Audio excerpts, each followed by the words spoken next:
Are you seriously going to eat, you fat blibbity blabbity blob? I mean, some of you might be like, Continual. why would I want to start this? Sensitive. She's sensitive. You are listening to the Tami Talks Unscripted Healing Podcast, where we share stories that are, you guessed it, unscripted. That's the thing, this journey doesn't stop. It doesn't really right? end. We have a general sense of the topic each episode, but really the whole point is just to show up and be authentic and let our inner child speak its truth. And I have continued to work through that story of constantly hearing, well, we don't want, got a hot dog on our hands. Yeah, guess what, Mr. Sabatsky, you do. So I'm so excited that you are here, and it is my hope that you hear yourself somewhere in the story so that way you can feel seen and heard as well. So let's start talking.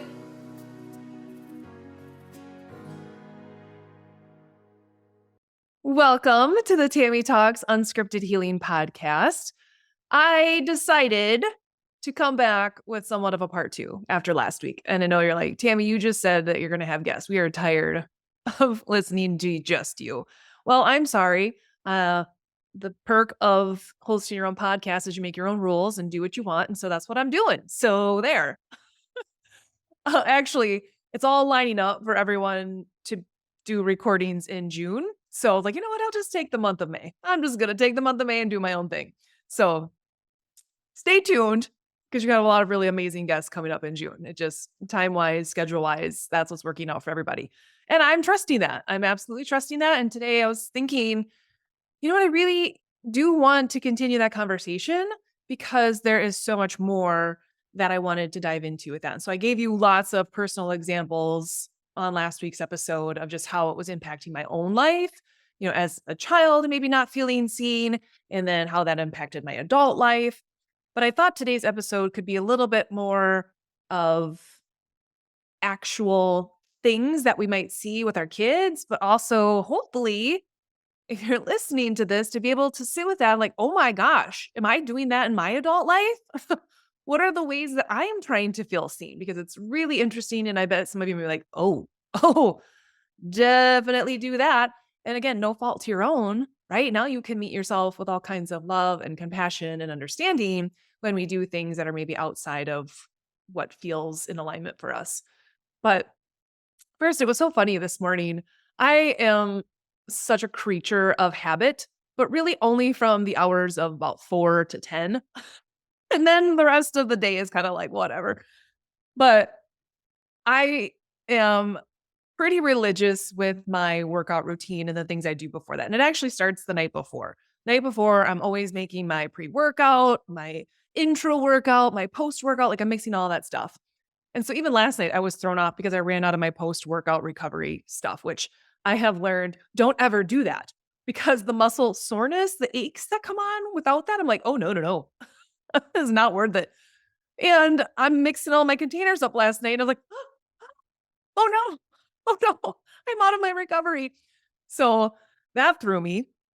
And then this morning, I'm getting down to my last shake because I have had a shake every morning besides the days that I fast for the last 8.5 years. No joke. Like I just crave them. I love them.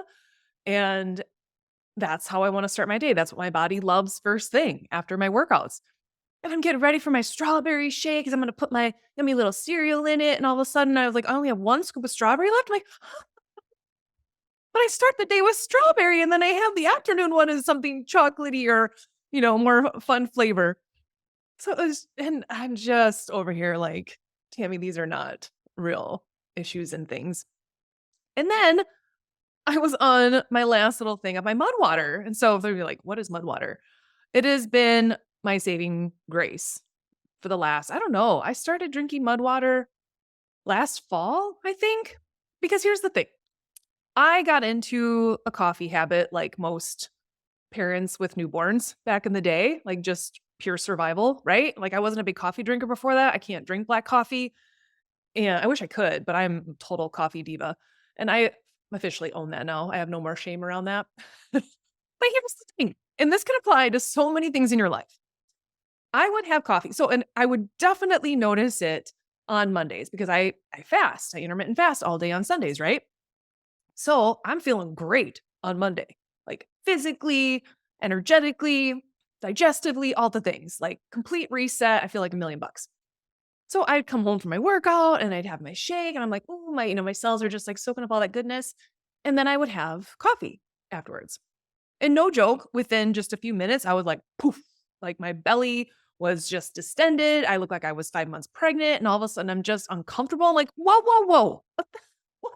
I did not just fast for 36 hours to feel like this an hour after I have had something. Like, no, no, no, no, no. But here's the thing, I kept doing it. I kept doing it, and I would obviously still notice it on the days, the rest of the week too, but I was still doing it because it was the habit. It was this ritual. And it was like I was basically putting my finger on a hot stove every morning and saying, ow, but I'm going to come back and do it again tomorrow morning. Like, why? Why do we do these things to ourselves? And again, I know there are so many instances that we do this in our lives, especially when it comes to food and foods that do not make us feel good, but they make us feel good in the moment. And so we'll pay the consequences later. Like if you have something greasy, or let's say you do have a food intolerance, or you can't do dairy, but like I'm going to have that ice cream and, go big or go home and I'm going to pay the consequences. Like, why do we do this to ourselves? But we do it in so many other areas as well. And this really does relate back to last week's episode about this fear of letting go sometimes. And so take this to, a whole other level of the things that we do to stay in situations that are hurting us. Maybe it's your work environment. You hear stories about workplace abuse and being bullied at work, or, it's so stressful, but we keep doing it every day because it's what we're used to, or we're in that relationship or whatever it is that is not serving us, or we're putting up with people's behaviors and things is like, because you can't let go, or it's what we're used to, or this is how it always is. But it literally is like us putting a finger on a hot stove and saying, ow, that burned me. Come back and do it again tomorrow. Like, that way, it makes no sense, right? So I want you to sit with that. Like, what are the things in your life that maybe, maybe we're doing that to ourselves? And so that was this huge revelation I had with coffee, but obviously I take things to like the millionth degree of what is the lesson in this for me? Like, Tammy, it's coffee. I go, no, no, no, there is a life lesson here. And sure enough, there is, and there was, and there is for you too. So that's why I'm sharing this story. So what I realized is it wasn't necessarily about the coffee, it was about the ritual. It was about the routine, right? Because I still enjoyed that. I liked my morning routine of having my shake, and I'm in my bathrobe and I'm sitting on my little corner on the couch over there, and then I would have my coffee, like my warmth, right? And so I would just feel all cozy in there, and then I would usually, put that all down. I'd lay back, do my little meditation prayer thing, and it was kind of my nice little morning ritual. And so the coffee was a part of that. And so taking that out, like it kind of threw a wrench into things. And so like I missed that ritual or the warmth. I think it was the warmth of it, just having that like cup of coffee in my hands. But again, it wasn't serving me. So it's like, okay, I've got to figure something else out. Because that's a this conversation that we've had at the gym a whole bunch of, where like when we continue to complain about something, but yet we're not willing to do anything about it. Like, you can't have it both ways, like, and at some point, like, "Oh, yeah, that's me." But it's hard, and your ego wants you to stay stuck, right? And so it will keep you swirling rather than being able to get out of the thing. It just keeps you spiraling around and around and around because that's how it stays in control. But at some point, you're like, "Hold up, I gotta change this." And so I was exploring different alternatives and stuff, and I was like, "Okay, I'll try this mud water stuff." And for those of you that don't know, it's like this mushroom blend and stuff, and there's all kinds of cool mushrooms and things in there. I'm not gonna pretend to know exactly what all of them do, but I will say what I have noticed is I don't have the crash. I don't have that bloating and discomfort and looking like I'm 5 months pregnant in the morning, and so that's been great. But it was this crash that I was having, and again, I didn't even realize, like, attribute it to the coffee, but somewhere like 1 o'clock in the afternoon, I would hit a wall, and not just like, "Oh, I'm tired." It was like, no, like couldn't function, kind of tired, like, "Whoa." And so it has like taken away all of that, which is super awesome. And so I've been really enjoying that. So I just I saw that I got my new shipment. So that's why it was like on my mind of like, you know what, there was a little story in that of how much that has helped, but really it wasn't so much about making the switch. It was, why was I continuing to put my finger on a hot stove? And so again, I want you to think about what are some areas in your life where you just keep doing the same things over and over again And yeah, it's not serving you. Isn't that the definition of insanity, doing the same thing over and over again and expecting different results? Yeah. I was like, I kept hoping that I would feel great with my coffee and I never did. So, so I will say that, yes, I'm a creature of habit, but being able to really look at that, like, okay, but is this serving me? And where do I maybe need to make some changes?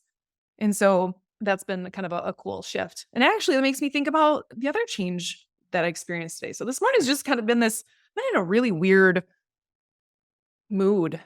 I don't even know if it's a really weird mood. I've just been kind of somber and quiet this morning. But I got invited to go check out this other gym, and I've just been having a ton of fun there. It's this F45 gym. Apparently, Mark Wahlberg funded it, or is their biggest something or other. I don't know.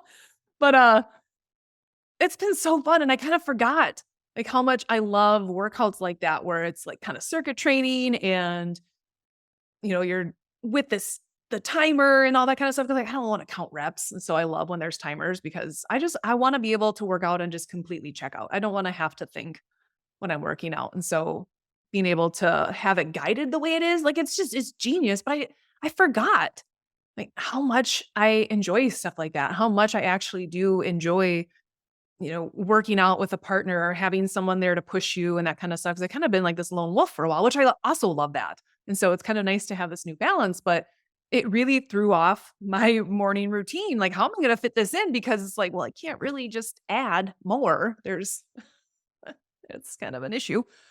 So it like threw me for a loop because like, here's this thing that I'm enjoying, but it's making me reevaluate my routine and my schedule and all this kind of stuff.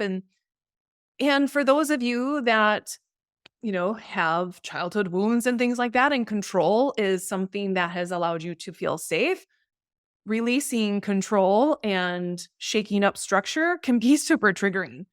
And that was definitely something that I experienced even with this like very simple shift in my schedule and routine, but it brought up a lot of stuff. And that's the other thing to think about is this whole control. And we talked about that, like this letting go. And that really does come from this sense of needing to feel safe in your ego. When, again, things were unpredictable as a kid, you just didn't know what you were walking into. We found lots of ways to control things, even people, their moods, but also that leads into controlling things with food, our eating disorders come from and all this kind of stuff. And so it was just really interesting for me in these last couple weeks to really be looking at things in my life and where do I need to just take a step back.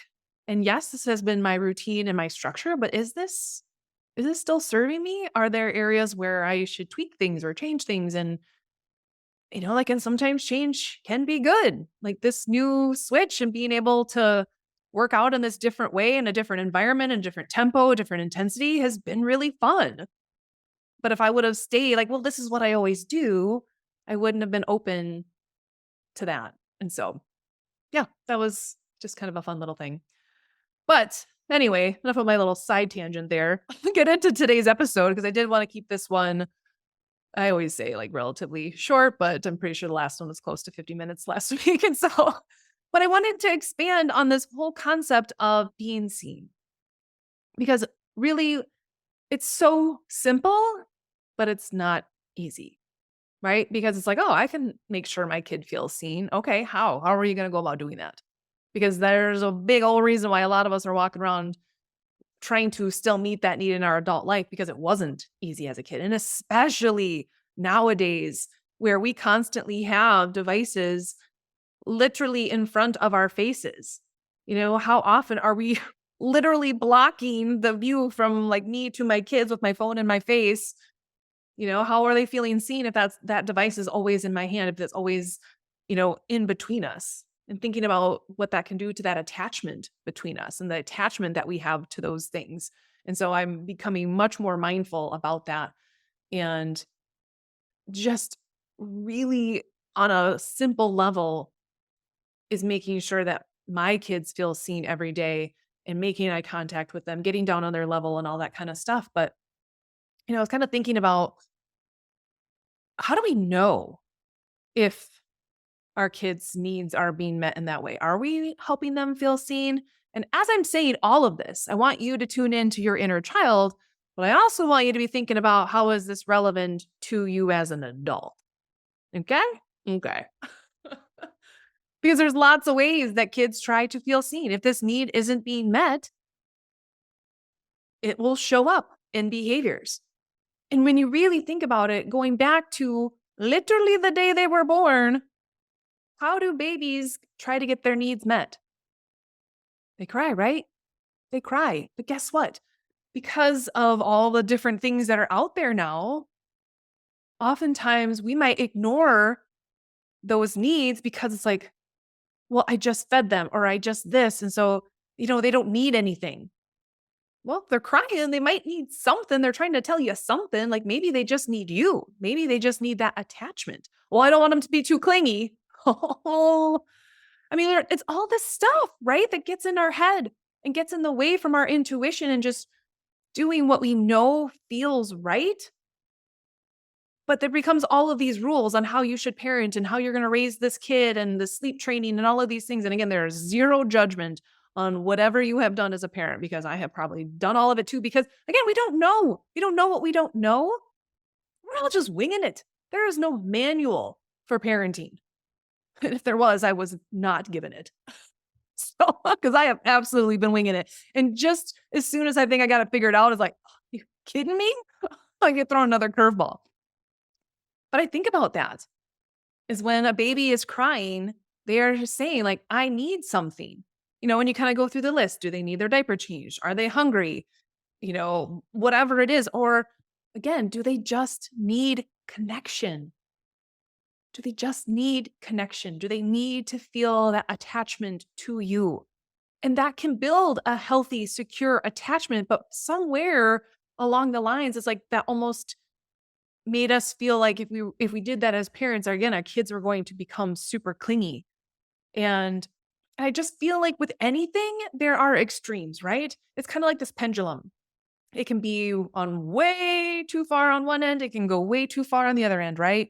And our job is really to trust our intuition so we can find that middle ground for what feels right for you and your kids, or you as an adult, as a parent, whatever. Right? Because again, if the pendulum swings too far either way, then, oh, yeah, we got some issues for sure. But it's like we're so afraid of the pendulum being on the extremes that we like start to not trust our intuition. And so that's definitely something we want to be thinking about. But again, even as a kid, if their needs aren't getting met, if they're not feeling seen, they're going to start to seek out attention. And that can come in a lot of different forms, a lot of different ways, right?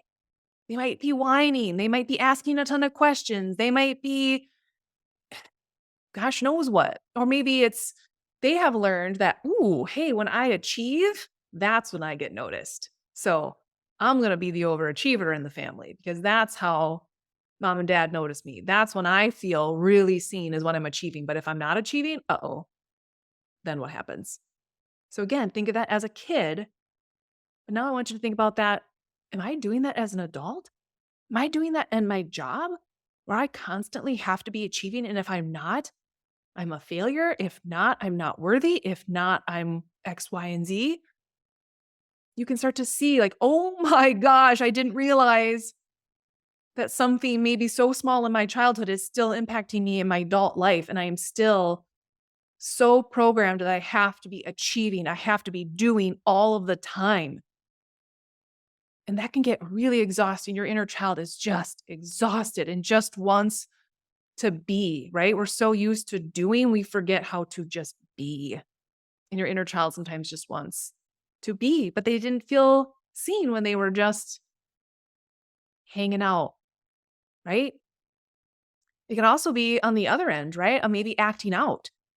And there is that saying that sometimes the kid, like ones that need love, maybe this isn't the way to say it, like need love the most, ask for it in sometimes like not such a great way.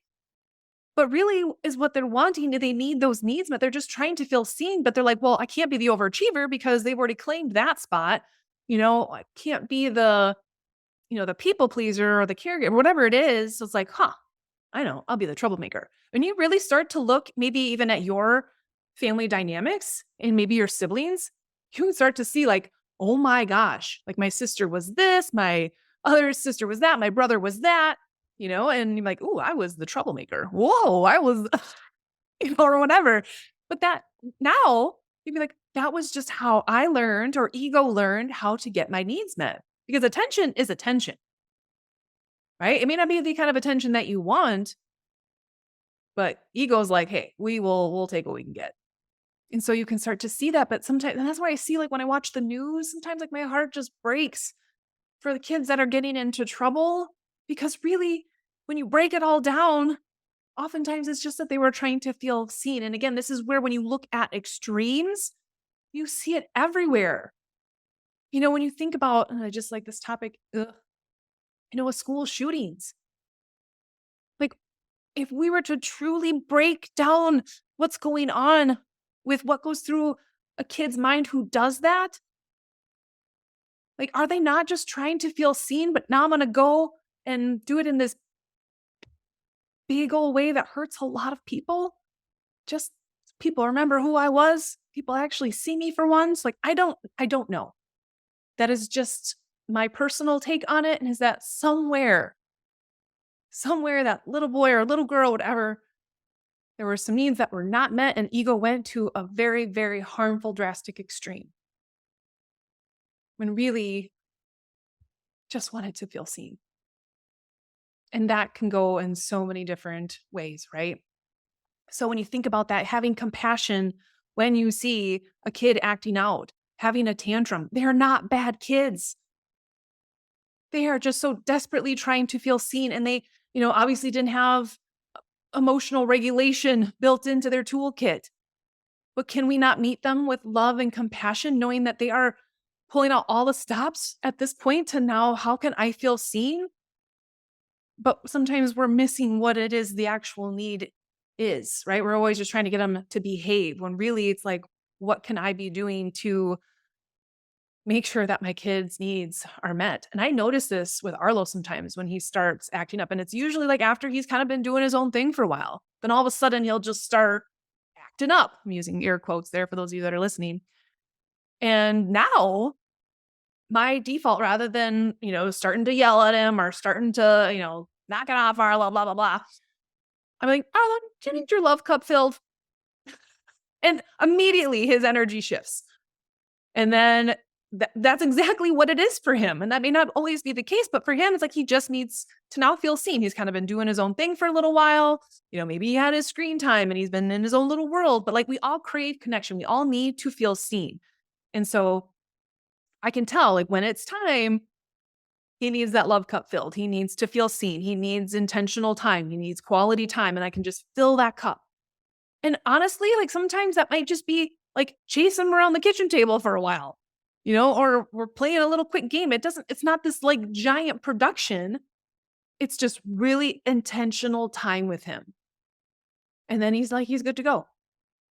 So I have learned to divert a lot of crises of having to put out fires because I now recognize like, oh, now he needs to feel seen. He just doesn't know how to ask for that. And so he's now acting out knowing that that'll get my attention. I would rather obviously give him attention that feels good for both of us versus me having to turn it into like, mom.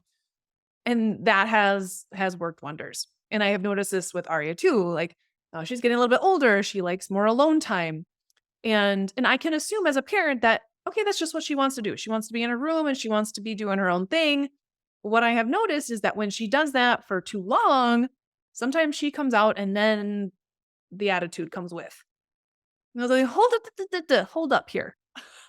So now I'm also trying to be much more intentional about going in there and sitting down with her and just asking about her day. Like, again, really intentional. No devices in there. I just want her to feel seen. I want her to feel heard in those moments.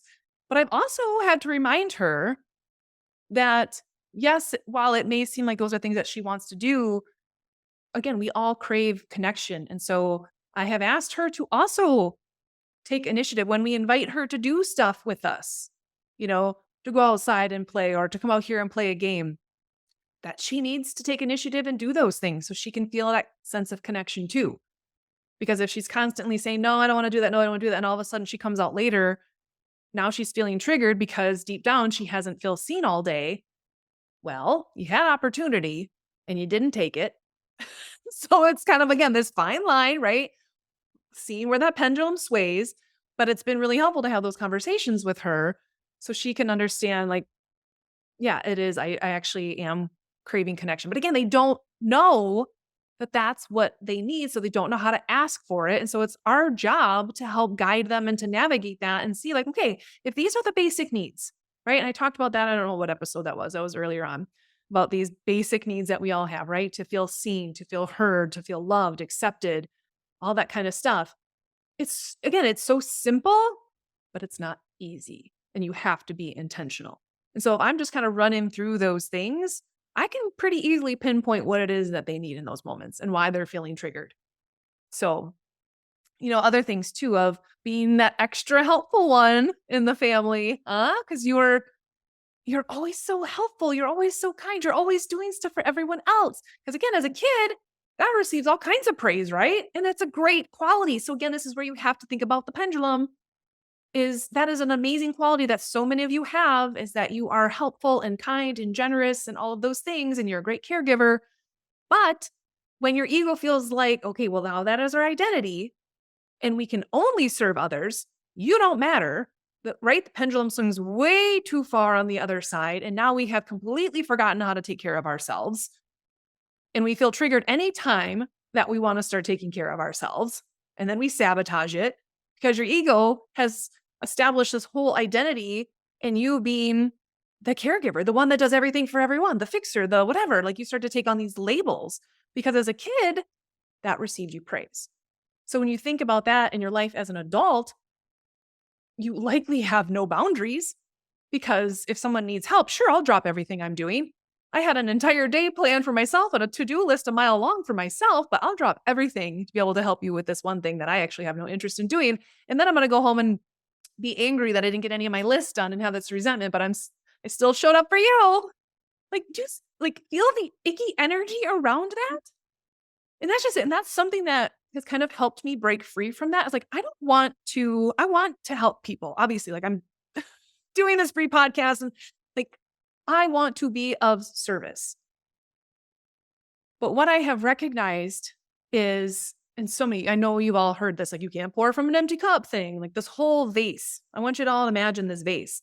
So many of us feel like, well, the only way that I can serve these people is if I completely pour myself over and all of that water goes to everyone else around me, right?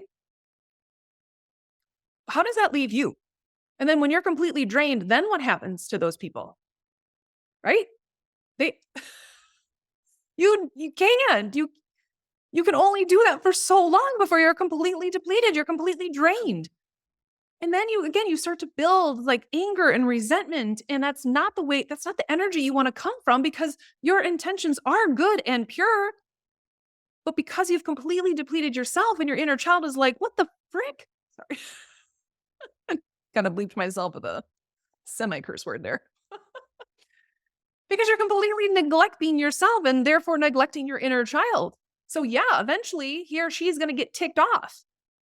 And that's where the anger and resentment comes from. And I know that none of you that fall into that role of being that like loving caregiver want it to come from that kind of energy, right? So at some point we have to tip the vase back up and start pouring in. But again, that can be very triggering for your ego, because it's like, what are you doing? You can't take care of yourself. It's like, no, I have to. If I can't take care of myself, I'm no good to anyone else around me. And there are a million examples of that as an adult. When our health fails because we haven't taken care of ourselves, how are you showing up for your kids and your grandkids now? Right? So yes, you absolutely have to pour into you. And I noticed this myself, and I was doing that for so long, as I was constantly pouring over that base, constantly forgetting about my own needs. And then I started to recognize, like, oh, I really need to make working out a priority. Like, that fills me up. That makes me feel good. And I started kind of adding into it. So I'm pouring in more and more and more.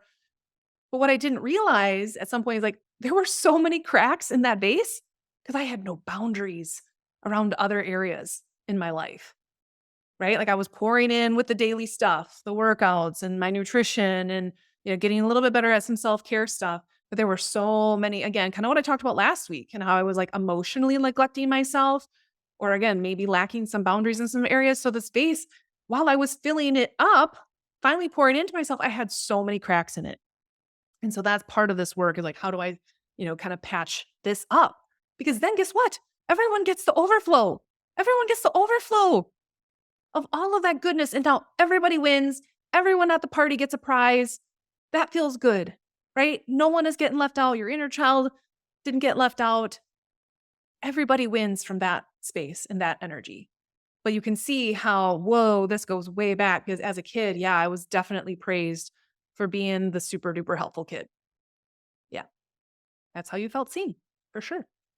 Performing, like, oh, let me always be out there. And again, this is one of those things where you can look at it in different ways because yes, it can be allowing, a kid to express themselves, which can be great, but you sometimes can tell a difference of when we're always performing, we always feel like we have to be perfect. And I think about this again, that story of my daughter in kindergarten when she started dressing real funky. Uh, and I was starting to project my own stuff onto her. But like we can get into this thing where it's like we're seeking attention or, we're performing in different ways because that's an expressive part of us that we feel like we need to get out there and this is who I am because there absolutely is a very healthy portion of that. But sometimes you can start to see when that's going to rise. Like, who are you actually? Like, are you performing in your everyday life? Or do you actually love to get on stage and express yourself in that way? Or are you just constantly playing different roles in your everyday life and performing in that way? Right? You can see kids again, like dressing a certain way. And this again, this is where, gosh, there's this fine line with a lot of this stuff because some of it is very much self-expression, but some of it may be, does anyone see me? Right.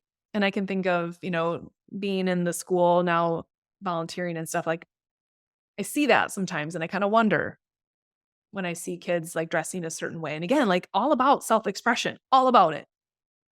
But sometimes when you kind of sit with that, like, is there something more to that? Right.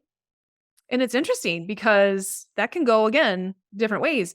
First time I ever wore a crop top to the gym, I don't think my anxiety has ever been that high before, like ever. And I was like feeling pretty good. I was in shape. Again, you could see some of my abs. So it was like I should have walked in there with all the confidence in the world, but oh my gosh. And this was like the least revealing crop top ever, but it was just like an inch or two of my midsection showing. And I was so anxious that entire time. I went home and threw that thing in the furthest back part of my closet. I was like, I'm never wearing that ever again. Because all I could hear the whole time was like, oh, you're just trying to get attention, Tami, or oh, you're looking slutty, you're looking that. Like it was all of this old stuff, all of this old programming. Again, all these projections that I was placing onto myself because I left the house feeling good, feeling confident. Second I got there, I just felt like everyone was looking at me thinking like, "Oh, what a show off." And it's taken me a long, long, long time to get to a place where like now I'll show up in a sports bra and I don't give a freaking you know what.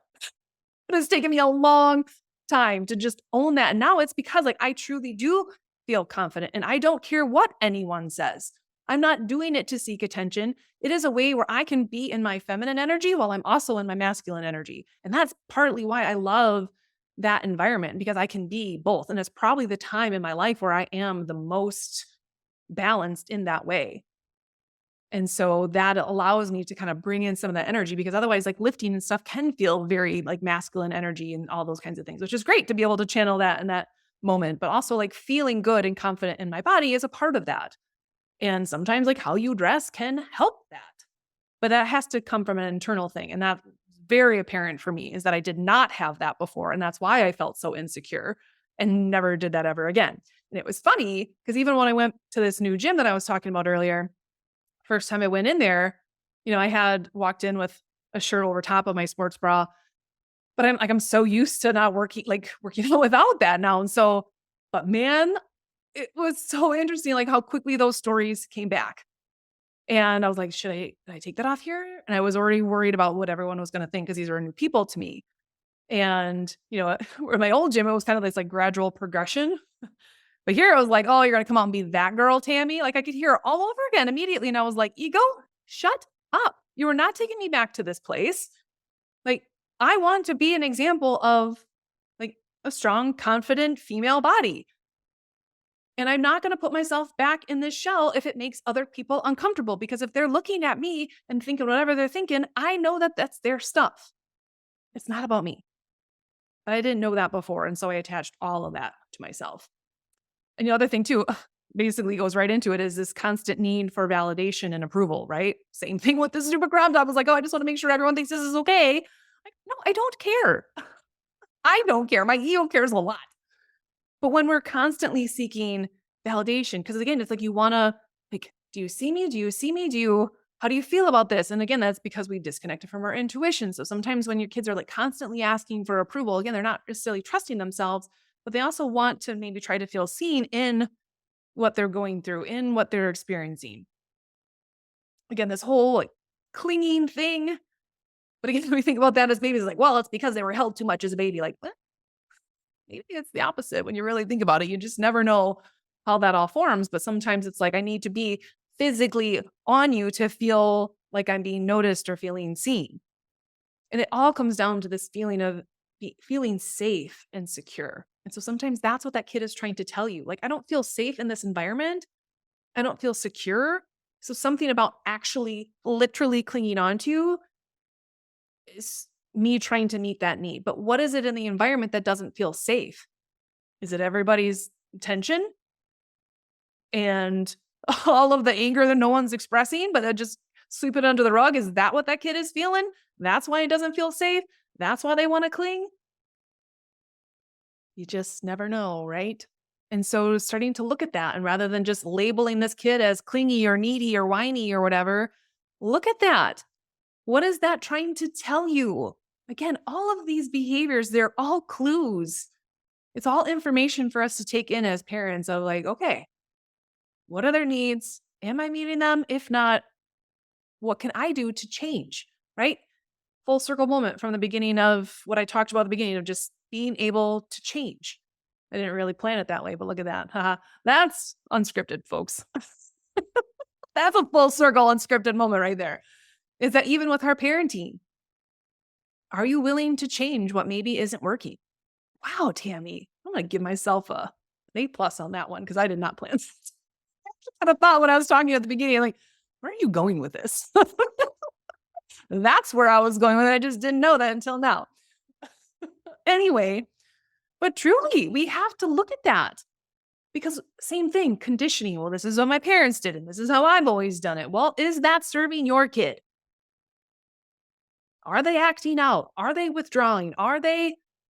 If they are, then maybe it is time to look at our own stuff and think, oh, maybe I do need to change some things. Maybe when I come home from work, I need to intentionally set my phone down right away and make sure I go up to each of my kids and sit down with them and look at them in the eyes and ask them how their day was. And then we can go about our own thing. Instead of me coming home, throwing my stuff on the counter, looking on my phone, scrolling through social media, going into the fridge and grabbing food, pouring a glass of wine or whatever. Like we get into the habits and the routines, just like my morning thing. Is that actually helping meet anyone's needs, even your needs? Because maybe all you need to do is feel seen after a long day at your job. And so it all comes down, it's all the same. We are all just adults. We got little people inside of us. So when we're looking at our kids, it's like, oh man, that's me too. It just takes on a totally different form, right? Where your kids might have a complete outburst. I talked about this a couple weeks ago. If they come home from daycare and they completely lose their mind, right? And it's like, wow, that they were so good today. Well, don't we do that same thing? But we just numb it and suppress it before we have a chance to feel it. They express it, they get it out. We don't. We numb it with food or alcohol or whatever else. And so, again, like thinking about how does this all translate and how do I maybe need to look at what we're currently doing, as parents, as a family. Where do we maybe need to be a little bit more intentional about helping our kids and ourselves? Don't leave yourself out of this. Feel seen. Because that's the other thing. You're going to start doing all this stuff for your kids, but when you're still neglecting yourself and not allowing yourself to be seen, your inner child still feels left out, still feels abandoned by you.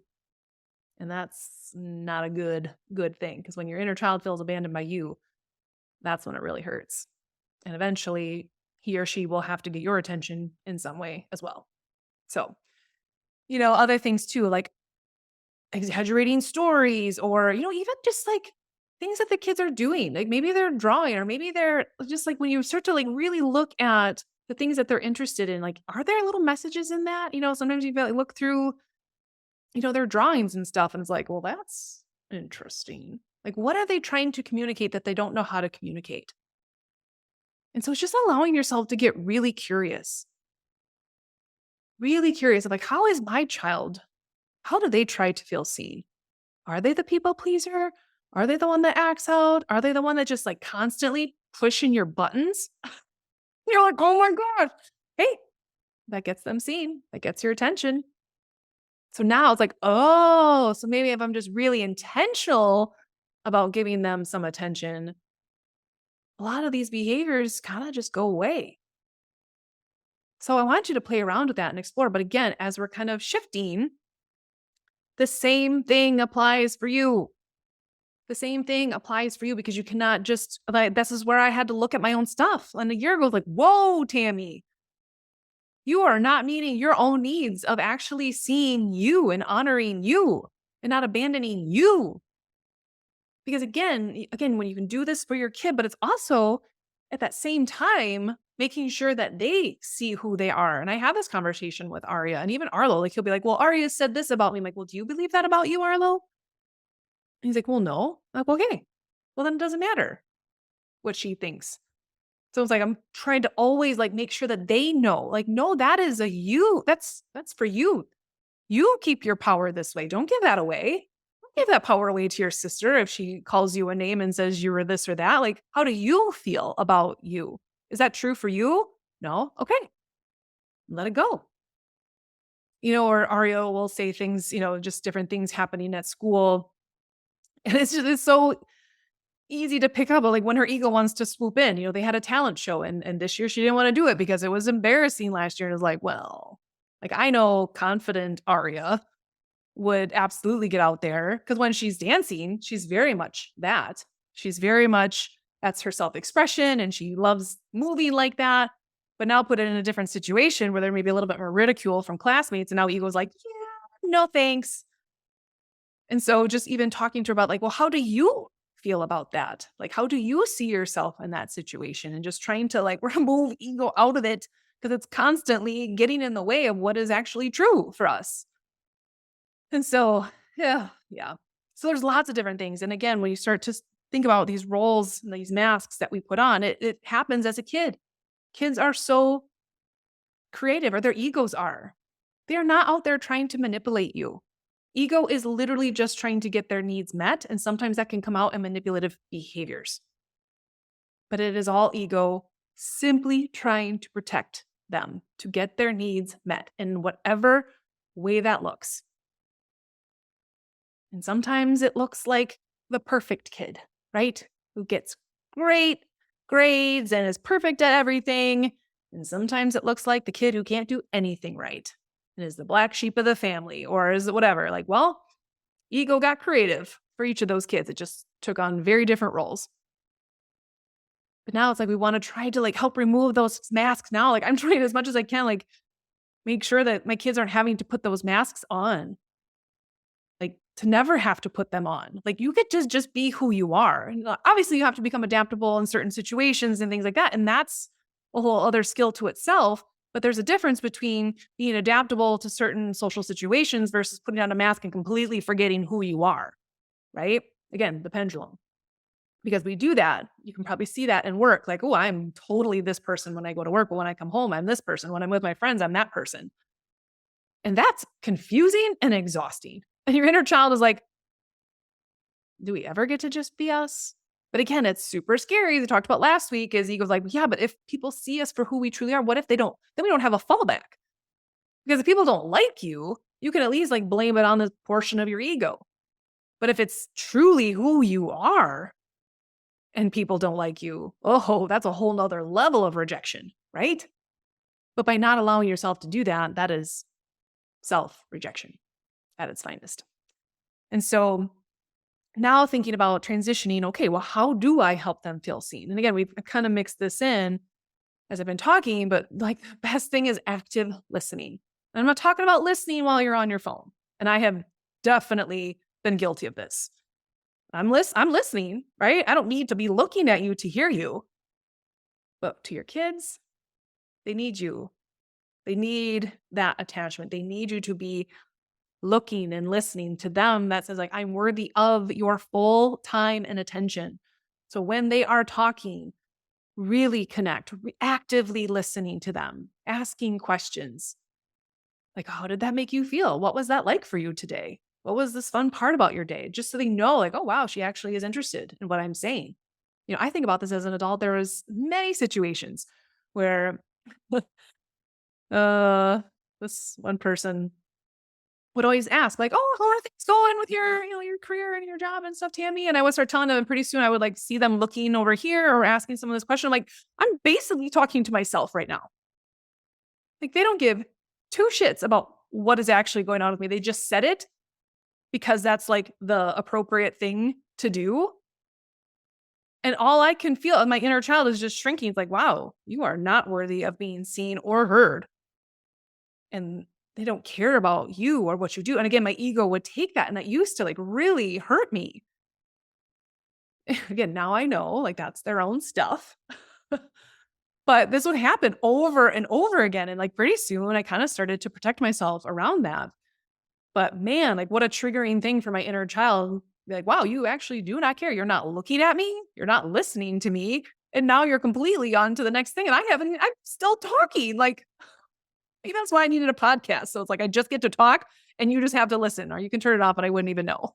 So I mean, a lot of you are multitasking, but it's not offending me right now. But that was super triggering, super triggering. And so active listening, there's a big old difference there. And that quality time, again, the whole like filling Arlo's love cup, that is just quality time. Same thing with Arya. Like once he goes to bed, that is usually our time to just really connect. She craves one-on-one time because there was a good almost 5 years between them. So she's used to one-on-one time. She will come out and like, play and hang out with both of us, but she really craves one-on-one time. And it makes total sense of why. So I'm trying to really be intentional about that now for her. And so really listening about her day and getting all the tea, as she would say. And she has gotten into this thing where she wants a massage. So like every night we'll just give her a quick little 5-minute massage. And like that is our little thing. That is our quality time.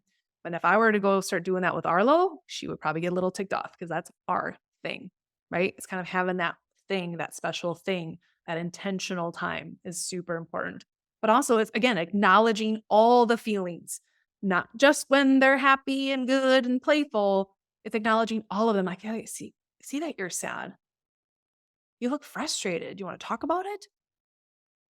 You look really angry. Like, whoa, that must have made you mad. Like, whatever. Just acknowledging all of the feelings. Allow them to feel seen in all of their emotions. Because again, how many of us adults do not feel safe expressing anything outside of happy and content? We can't even allow ourselves to feel super joyful because now you're bragging, right?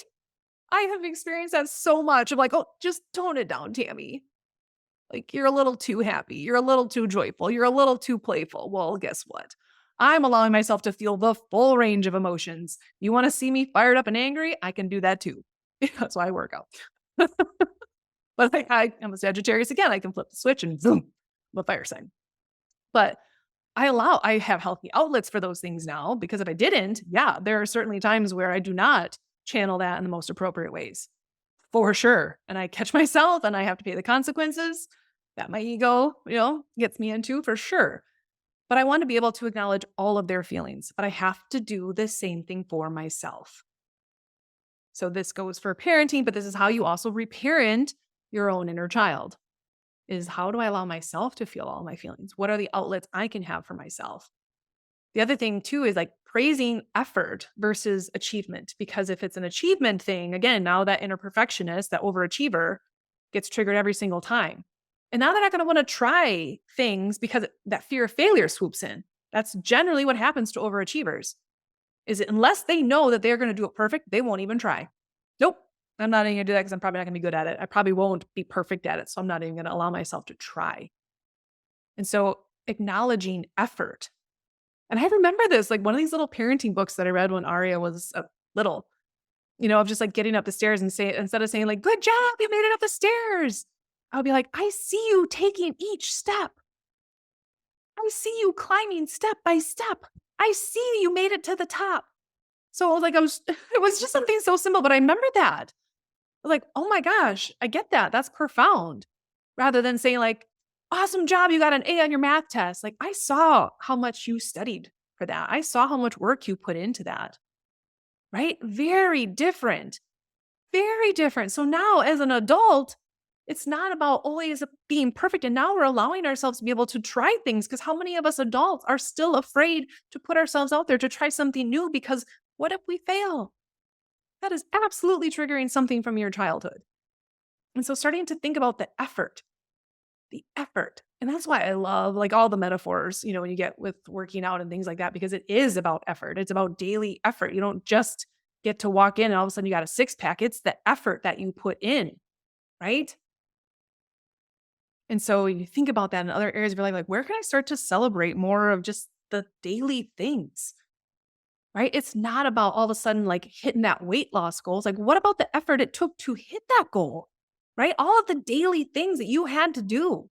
You had to show up for yourself and lay out your gym clothes, and you had to get to the gym, and you had to show up for the workout, and then you had to fuel your body, and you had to drink all these things that you had to do. But sometimes we get so fixated on the result that we forget about all of the other stuff that actually needed to happen.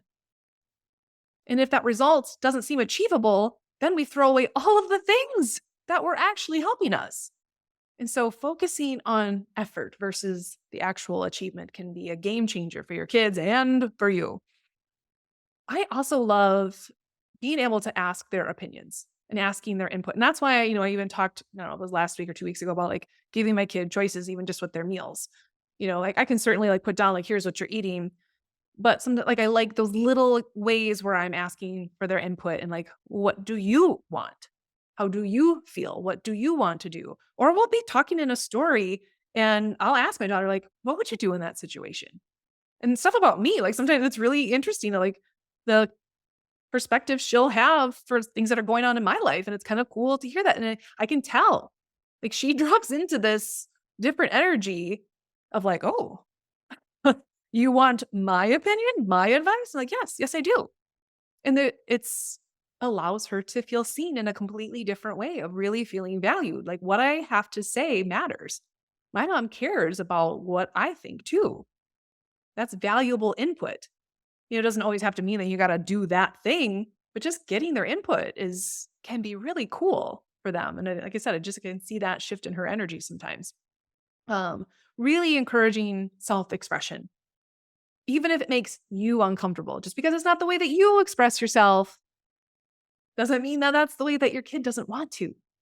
And that can be super triggering for us. And again, this goes back to the episode about projections. Is when are you holding your kid back from being who they are because of your own stuff? Right? I'm just going to use this example of, say there's a boy who's in a ballet class, right? And it seems like it's so much more common now and things like that. But I can see how that could still trigger some parents of like, oh, boys don't do ballet. Like, no, that's a you thing. Somewhere along your childhood, you were told that doing anything remotely girly was weak or whatever, and maybe did not receive you love. Maybe you felt like completely shunned if you did anything like that.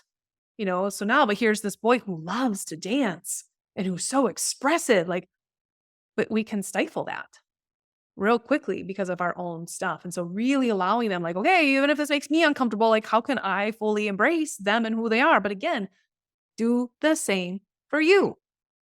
Do the same for you. And I know that's probably going to be even harder than doing it for your kids. Haha. Just being present, just being present. And actually, Aria and I had a conversation about this, and it was really good. And this is why I love having these conversations, because I don't take anything personally anymore. It's all things that for me to look at and good reminders. And I have talked, I think, when I was with Zoe on episode 2, I talked about how much I love to take pictures and videos. And obviously, like I do a lot of stuff on social media, but that really isn't why. And it may seem like that to a lot of people, but I'm not going to be sorry for getting emotional again.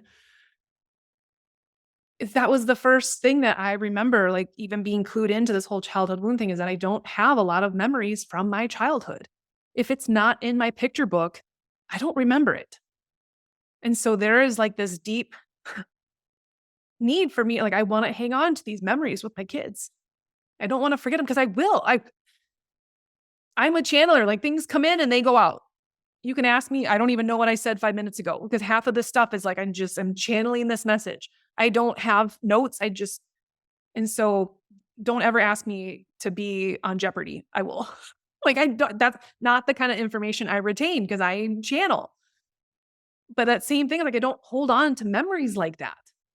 And so for me to take pictures or videos and to capture it in the way that I do, like, that is literally this meeting this need for me because I don't want to forget. And so she had said something like, sometimes I might do that so much that I'm maybe not present. I was like, oh, wow. Like, thank you for saying that. Like, I can see where that could happen sometimes. And so now, like, I'm much more intentional about when I'm grabbing a picture or when I'm doing little videos, that when I'm not doing that, I'm really present and I'm really with them and having fun and all of those things. So again, I have to be careful of where does that pendulum swing? Like, how much am I meeting that need to where am I now not meeting the need for my kids of being fully present? And so now I'm much more intentional about that.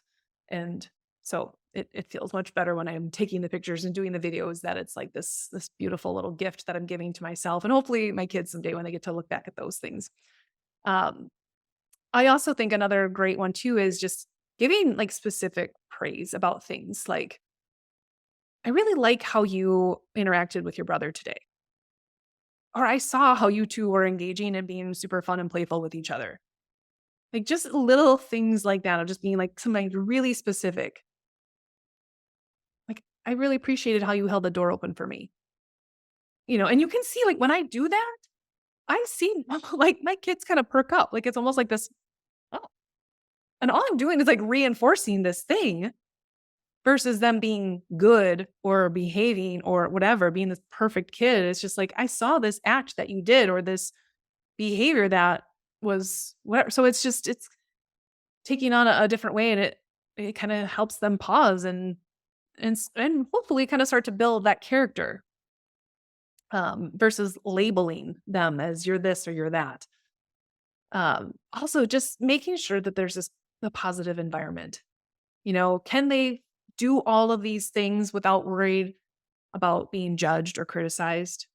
Can they be who they are? Can they give their opinions and not be criticized, not be made fun of, not be laughed at? Are they going to come home and tell you a story about something that happened at school and all of a sudden you're judging them and like focusing on the mistake versus where's their growth? So that actually happened with Arya. We had this really cool conversation about something that happened at school. And as she's talking, I'm kind of thinking like, well, Arya, there was some things there that maybe weren't so great on your part. Because she was kind of like playing the victim in this story. And I was like, hold up. But if I would have just kept hammering that aspect of it and just making her feel bad, like, that's not doing her any good. She's not learning from that. And so instead of taking that and focusing on the growth, right? So sometimes we're focusing on the mistake or what didn't go right. It's like, well, let's take that. Like, what could we learn from that? What could we do differently next time? And I'll share this on another episode sometime of that story and what happened, because it was a very, very, very proud parenting moment where I actually didn't have to step in and provide the solution, that she did it on her own. But having the conversation that we did allowed her to really sit with her intuition and what actually felt right. And so she went and corrected it on her own without me saying anything. And I was like, oh my gosh. So that was pretty awesome. And this kind of goes into the next one of just like constructive feedback. Like sometimes we get caught in these things like, how is that helpful? Right? Like we say things, it's like, what are they supposed to do with that? A comment was like, well, that's ridiculous. Like what is a kid supposed to do with that? Like, no. And yes, and maybe to adult ears and eyes, that's a little ridiculous, but a kid can't do anything with that. And so sometimes looking at this situation and again, looking at versus the mistake versus the growth part of that and getting feedback that can help them learn and grow and evolve versus our ego coming in and saying things that aren't helpful and that actually don't allow them to feel seen. Because in those moments, they're not feeling seen. Now they feel even stupider about what happened. And ego will take that and twist that a million ways, carry that into adulthood. Like, well, I'm just a fuck up. I'm just no good. I'll never get it right. That's what can happen in those situations. And it starts when we're little kids and maybe not receiving the kind of feedback that would actually help us grow, that didn't make us feel bad about who we were. Like, no, that was a choice or a behavior that doesn't make you bad. Right. And so sometimes even how we label things. And so I'm really careful about not saying like, you're this, like the choice you just made or the behavior that you just showed. Right. Then it can already help them like detach a little bit from that. And that's where sometimes, even with Arlo and I, we've talked about the whole Hulk thing, our ego. And because I know Arlo isn't necessarily making that choice to throw that thing or yell or whatever. Like, and now he can see that you can kind of step outside of himself and see that. The other thing too is just, again, for ourselves is like modeling empathy and respect. Like, how are you showing up in the world? What happens when someone cuts you off in traffic and your kids are in the back seat? Guilty of this as well. I have had to catch myself many a times with this one. But you think about that, like, how are we modeling those things to our kids? Right? And then the last one is just how can we be patient and understanding? Especially when they are trying to navigate their emotions. And when we have to do the same thing for ourselves. Because again, so many of us were not taught how to navigate our own emotions. And so when you start to crack that open and allow yourself to expand and feel a little bit more, it can feel really uncomfortable. We don't necessarily know what we're doing. And it can make us want to retreat and go back to old habits, old coping strategies, old ways to numb and soothe. But sometimes we have to sit in that discomfort like, oh, I can get really uncomfortable when I'm sad. Do you hear how many times catch myself apologizing when I get emotional on here? Why are we apologizing when we feel sadness? Why are we apologizing when we cry? Those should be natural, normal things, but because we don't want to make someone else feel uncomfortable. And we are uncomfortable feeling it. And that's like our projection, right? But sometimes people are. They don't know what to do with your emotions because they don't know what to do with theirs.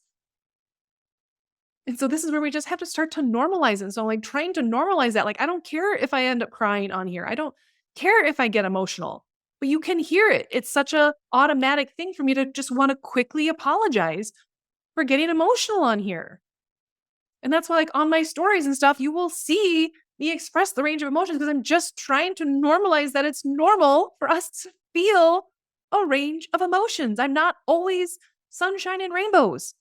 Sometimes I'm rage. Sometimes I'm sadness. And that's why if you ever watch that movie Inside Out, if you have not watched that movie, please go watch that movie. As an adult, watch that movie. It's so good. It's so amazing to be able to see joy, anger, sadness. And it's such a good movie. I just got goosebumps thinking about it because Joy thinks that she needs to run the show all the time. You always need to be happy, you always need to be joyful. Well, it turns out she actually did need to feel some sadness. And when she allowed herself to feel some sadness, like, guess what? Sadness and joy could coexist. All of those emotions could actually coexist.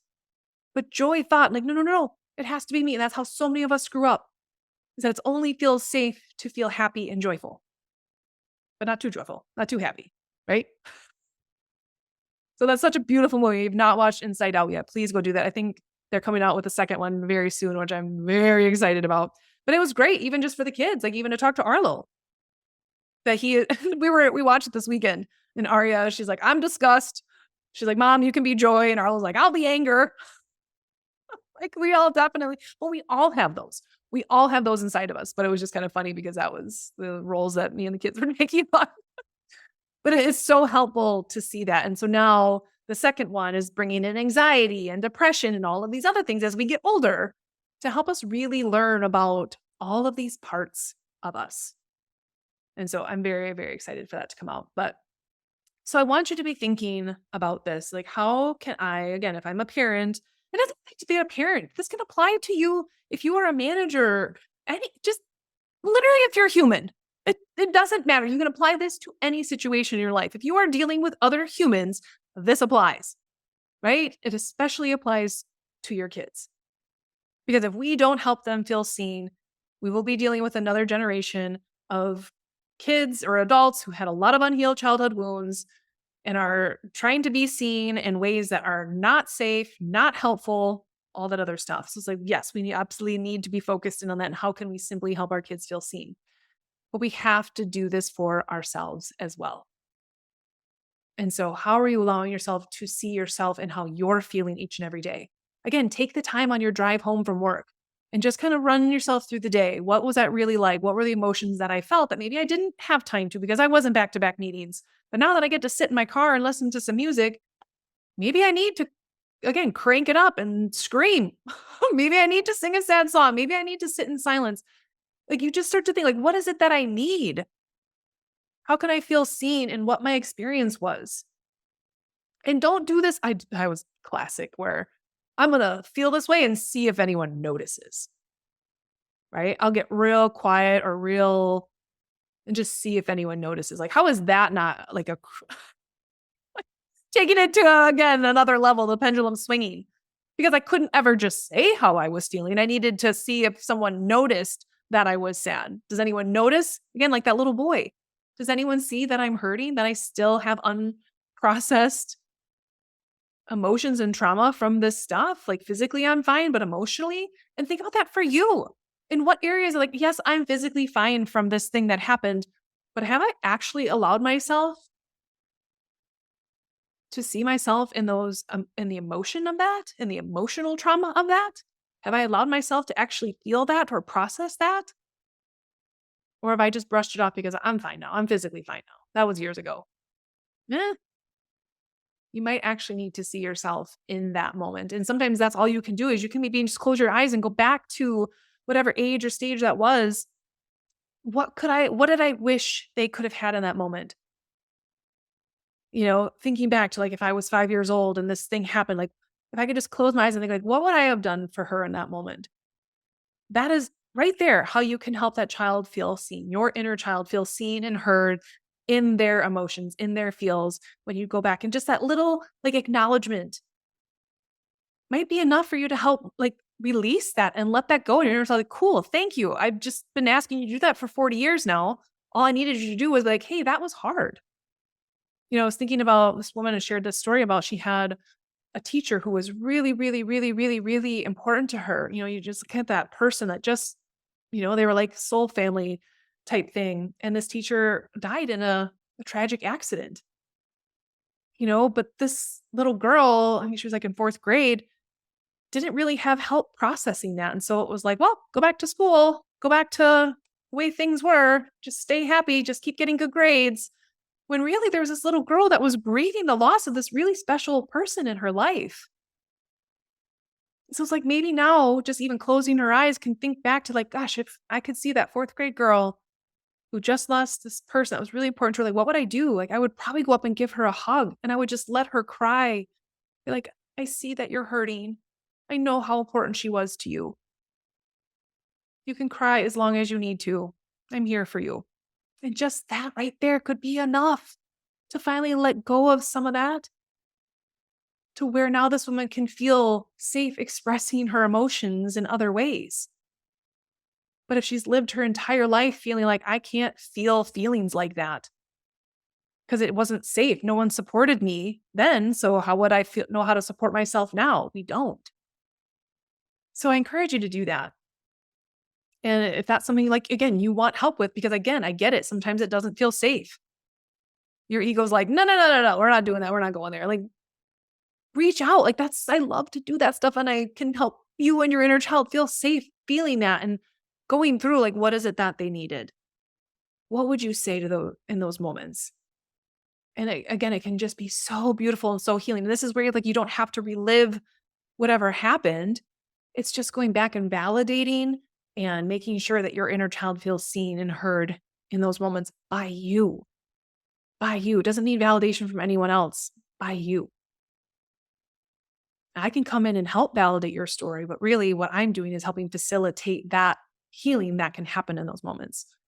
And so if you do want help with this, go to my website, unscriptedhealingwi.com, free discovery call, and we'll just kind of explore some of this. And if you're like, I actually do want to dive a little bit deeper into this, then cool, there's options to do that too. But allow yourself to start there and just getting curious about how can I help make sure that my inner child feels seen? Because I do see how it's impacting my life as an adult and not feeling seen or trying to feel seen. Whatever it is that I'm doing, I can absolutely see how it's still triggering me in different ways as an adult. So again, this isn't hard.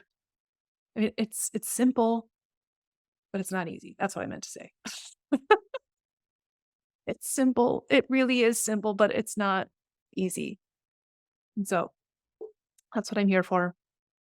Anyway, I'm going to wrap it up, and I promise your next episode you will have a guest. There are so many amazing ones lined up. Again, just timing wise, everyone wants to record in June. So I am wrapping up the month of May. I cannot believe it. We have kicked this off in March 12th. Kicked this podcast off, and here we are, still chugging along. So yay. I hope you guys are enjoying these as much as I am. And anytime that you have questions that you want me to answer on here, I would love to do that. If you've got a topic that you want me to riff on, shoot me a message. But seriously, if there's a question like, how would I go about this? Or this is the situation that I'm going through, I could absolutely turn that into an episode. So you see how I just come on here and do things unscripted. So I would love to do that. So don't hesitate to throw some stuff out my way if you have some questions, and you can kind of get your own little podcast therapy. So, all right. Anyway, I'm signing off until next week. Thank you guys so much for listening. And again, make sure you see you. Be intentional about seeing you, seeing your kids, seeing your coworkers. People just want to feel seen, but no one wants to feel seen more than your inner child. And that is up to you. All right. Have a great rest of your week, everybody.